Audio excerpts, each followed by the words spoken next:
Pra galerinha que adora, está chegando mais um áudio do livro O Diário de um Banana, Vai ou Racha.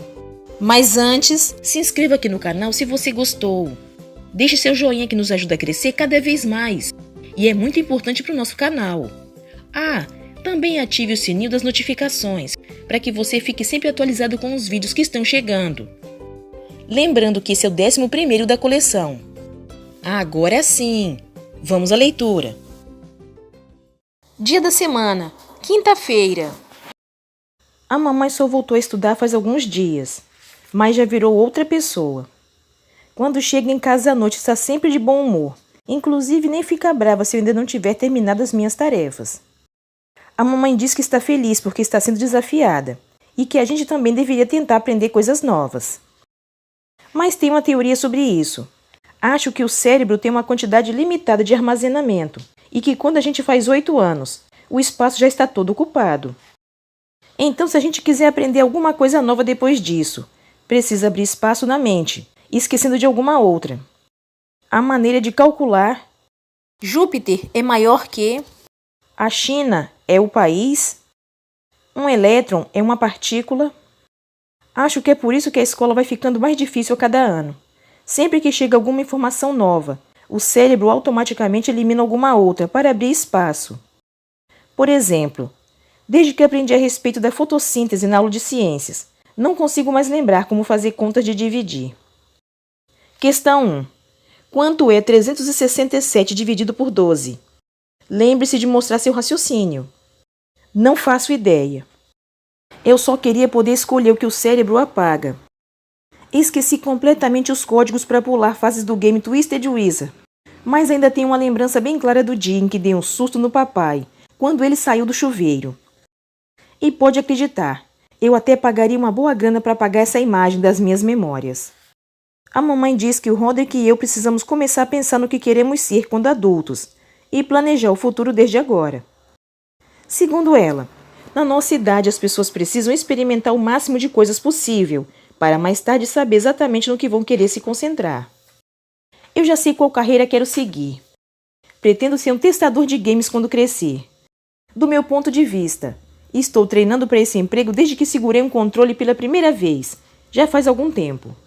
Mas quando falo com a mamãe sobre esse plano, ela não fica nem um pouco contente. A mamãe acha que preciso pensar grande e virar médico, engenheiro ou coisa do tipo. Ela diz que se eu ficar jogando videogame o dia inteiro e não levar a escola a sério, vou acabar virando lixeiro.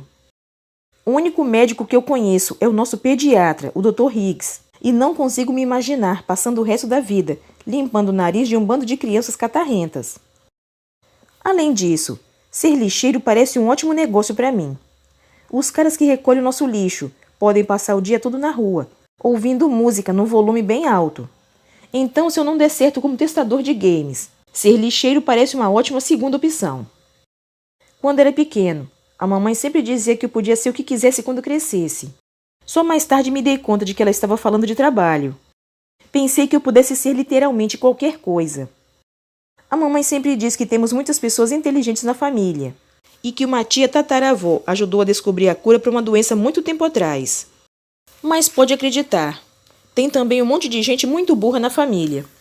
Na semana passada, meu tio Gary foi podar um galho de árvore na frente da casa dele e acabou fraturando a clavícula. Com a herança genética de pessoas como o tio Gary, é um milagre que eu consiga amarrar os sapatos. Mas a mamãe sempre diz que sou capaz de grandes feitos se me esforçar de verdade. O Albert Sand diz que os humanos só usam 80% do cérebro e que se a gente conseguisse acessar os outros 20%, daria para fazer coisas incríveis. Mas se eu conseguir aprender a usar os outros 20%, vou guardar esse conhecimento só para mim. Porque se todo mundo sair por aí usando o cérebro na capacidade máxima, o mundo vai virar uma loucura completa. Dia da semana, quarta-feira.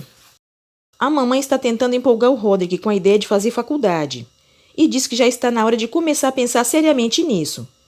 Mas o Roderick ainda tem certeza de que a banda dele vai fazer sucesso e que, nesse caso, uma faculdade seria perda de tempo.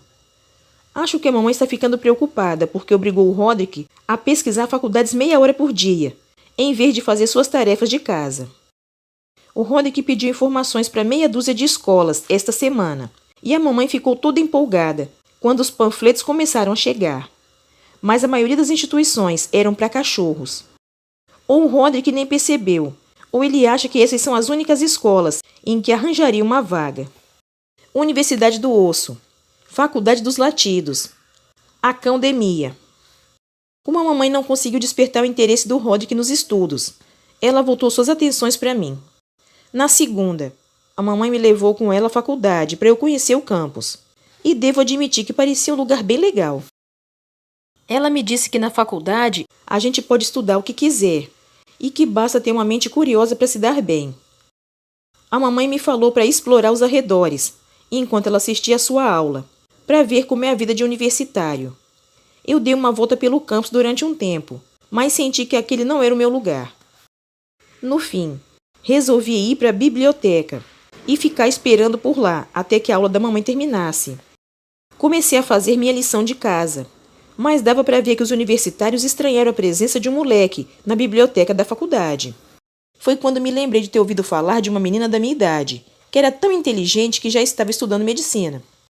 Imaginei que se eu fingisse que era muito inteligente, de repente pareceria que tinha motivo para estar ali. Então eu peguei uma pilha de livros de psicologia da prateleira mais próxima e fingi que estava interessadíssimo neles. Minutos depois, uma garota puxou uma cadeira e começou a conversar comigo. A garota falou que eu parecia ser muito inteligente e perguntou se poderia estudar comigo para a prova de psicologia que ia ter naquela semana. Bom, eu não sei nada sobre psicologia, mas percebi que uma oportunidade como aquela só aparece uma vez na vida. Respondi que estava ocupado no momento, mas que poderia estudar com ela no dia seguinte. Quando a mamãe saiu da aula, usei a carteirinha dela para pegar um monte de livros de psicologia. Naquela noite, estudei como nunca na vida. No dia seguinte, estava me sentindo mais do que preparado. Pedi para a mamãe me levar de novo à faculdade, e ela ficou toda animada. Passei 2 horas ajudando a garota a estudar para a prova, e quando a gente terminou, tinha certeza de que ela ia tirar uma nota boa. Mas aí apareceu um grandalhão por lá, e pelo jeito era o namorado dela. Pode acreditar, se soubesse que tinha um namorado na jogada, eu jamais teria me matado para aprender aquele monte de besteiras. Esse é o tipo de coisa que rola na faculdade. Melhor desencanar. E por falar nisso, eu estava certo sobre o que acontece quando a gente aprende coisas novas. Tive uma prova sobre as capitais dos países hoje na escola, e não consegui lembrar de nenhuma. Dia da semana. Segunda-feira. Na escola todo mundo só fala na festa de Dia das Bruxas, da Mariana Mendonça, que é nesta sexta. Só que isso é meio irritante para mim, porque eu não vou ser convidado. As festas da Mariana são famosas, porque os pais dela não estão nem aí para o que acontece, desde que a bagunça se limite ao porão. No ano passado, a coisa fugiu do controle. A festa começou no porão, mas foi tanta gente que as pessoas se espalharam pelo jardim, e a polícia apareceu para acabar com tudo. Isso não é pouco para uma festa da garotada do ensino fundamental. Neste ano, os pais da Mariana falaram que a festa ia ter que ser menor, então só vão poder ir as pessoas que fazem parte da banda da escola junto com ela. Isso não é boa notícia para garotos como eu, que estavam torcendo para ser convidados. Mas o Raul vai ser convidado porque está na banda. E pode acreditar, em uma festa como essa, ele vai ficar perdidaço. Estava pensando nisso lá na escola, quando tive uma ideia genial. Se eu entrar na banda, posso ser convidado para a festa da Mariana. Hoje à noite, quando contei à mamãe e ao papai que queria entrar na banda, ela topou na hora. A mamãe ficou toda animada por eu querer me desafiar e experimentar uma coisa nova, mas o papai não curtiu muito a ideia. Ele falou que os instrumentos custam caro e acha que eu vou desistir rapidinho. Mas a mamãe falou que o Roderick não desistiu da bateria, o que não foi um argumento que me ajudou muito. Foi aí que o papai lembrou do piano. 2 anos atrás, a mamãe me viu brincando com um tecladinho eletrônico no shopping, uma semana antes do Natal. Eu gostei daquilo porque tinha vários botões para fazer uns efeitos sonoros diferentes. Acho que a mamãe ficou muito empolgada com meu interesse por um instrumento musical, porque na véspera do Natal, um caminhão encostou na frente de casa para entregar um piano de verdade. A julgar pela reação do papai, a mamãe não deve ter conversado com ele antes de comprar. No começo fiquei empolgado com o piano, mas quando percebi que não fazia sons de raio laser e coisas do tipo, perdi o interesse na hora. Só que a mamãe não ia desistir assim tão fácil. Ela contratou a Sra. French para me dar aulas particulares em casa 2 vezes por semana. A Sra. French entendia muito de piano, mas eu era um péssimo aluno. Um dos problemas era o método de ensino da Sra. French. Ela sentava bem atrás de mim no banco e punha os dedos em cima dos meus. Essa abordagem podia até funcionar com outros alunos, mas comigo não ia rolar. Dó médio, dó médio. Depois tinha a música em si. Se eu ia aprender piano, queria saber tocar músicas legais, como as do rádio. Mas a Sra. French falou que eu ia ter que começar pelo básico e me deu uma apostila chamada Canções para Iniciantes, que parecia ser mais velha do que ela. Todas as músicas naquela coisa eram muito bregas e era difícil demonstrar algum interesse. Dó, ré, mi para mim. Dó, ré, mi, só para mim. Só para mim. Dó, ré, mi. Fiquei me sentindo culpado, porque a Sra. French me passava os exercícios para praticar sozinho, mas eu nunca estudava entre as aulas. Então toda vez que precisávamos começar pela canção do Dó, ré, mi, o que devia ser enlouquecedor para ela. No fim, a Sra. French desistiu de me ensinar o que quer que fosse, e ficava lendo revistas de fofoca, enquanto eu fazia o que me desse na telha. A coisa continuou nesse pé por mais 1 mês ou 2, mas aí a mamãe descobriu tudo, e foi o fim das minhas aulas particulares. Agora o piano é só uma peça de decoração, que toma um tremendo espaço na sala de jantar. Acho que a mamãe e o papai ainda nem terminaram de pagar, então eu entendo porque ele não ficou animado quando falei que queria aprender outro instrumento. Por sorte, a mamãe estava me apoiando. Ela falou que talvez o piano não fosse a escolha certa para mim, e que às vezes o instrumento é que encontra a pessoa. O papai só se convenceu quando ela disse que as crianças que tocam instrumentos musicais são boas em matemática e arrumam empregos melhores. Meia hora depois, estávamos na loja de música no centro da cidade, escolhendo um instrumento. Minha única exigência era que fosse um instrumento que me deixasse maneiro. Vi um cara na faculdade da mamãe tocando violão na frente da biblioteca, e essa com certeza era uma ótima ideia. Infelizmente a banda do colégio não tem violão, então eu ia precisar escolher outra coisa. No começo estava de olho no saxofone, porque com esse instrumento fica difícil não parecer maneiro. Aprendi isso com Decla Wang, que costuma tocar sax no recreio. Mas aquela coisa tem muitos botões, e eu sabia que nunca ia conseguir aprender. A mamãe sugeriu que eu desse uma olhada na trompa, porque era um instrumento que ela tocava quando criança. A trompa parecia ser maneira, e só tinha 3 botões, então pensei que ia conseguir aprender. O cara da loja tirou a trompa da prateleira e me entregou, mas quando o papai viu o preço, resolveu botar um freio na coisa toda. O papai falou que a gente devia alugar uma trompa em vez de comprar, já que sairia mais barato.